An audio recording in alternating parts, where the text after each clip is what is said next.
Comes sa video natin. Today, discuss ko yung social media manager task. Ano ba yung mga task ng mga social media managers? So, ito yun sila guys. Okay? Number one is creating content. Sila yung nagde-decide kung ano bang i-create nila na content. Let's say for example, ang mga status nila or ano ba mga designs nila sa mga words, mga designs. O sila din yung magkakandak ng mga surveys sa mga followers nila, etc. Ang dami talagang pwede mong gawin sa pagiging isang social media manager. So, the best way to do this is you need to ask your client first kung ano bang gusto nilang gawin. Like, let's say for example, sasabihan ka nila nga, we need at least 1 to 2 posts a day for straight 30 days time. So, kailangan mo siyang gawin. So, ito yung mga dapat mong gawin. Let's say, mag-create ka ng content na related din doon sa mga brand ng client mo. So, number 2 is, ito yung sinasabi ko, ang job mo rin is to schedule posts to all social media platforms like Facebook, Instagram, Twitter, YouTube, TikTok, depende sa kung saan ba sila active na social media. So, you need to also do that. Yun ang mga schedule mo.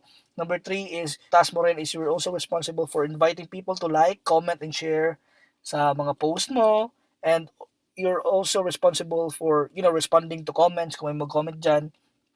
Ikaw din yung magre-reply. I think you're familiar kasi nga, doon sa ads namin sa Homebase Connect, 'di ba? Ang daming comments doon. So, yung wife ko, siya yung social media manager ko ngayon. So, siya yung nagre-reply talaga sa inyo, guys. All right, next is yun, reaction to comments, kung mag-react sa mga comments natin like, heart, laugh or sad. So, yun ang mga trabaho din ng mga social media manager. Answering customer queries, like kung may mga questions sila regarding about the product, regarding about the service. So, ikaw yun, the same thing will also apply sa responding to comments. The next is joining to Facebook groups, kasi may mga clients kasi nga they want you to join sa mga exclusive groups din. So, ikaw din yung mag-represent sa brand nila. Yan din isa sa mga trabaho mo, mag-join ka sa mga Facebook groups na available doon sa Facebook. Next is posting Facebook groups. So, ikaw din yung magpo-post ng mga Facebook group nila.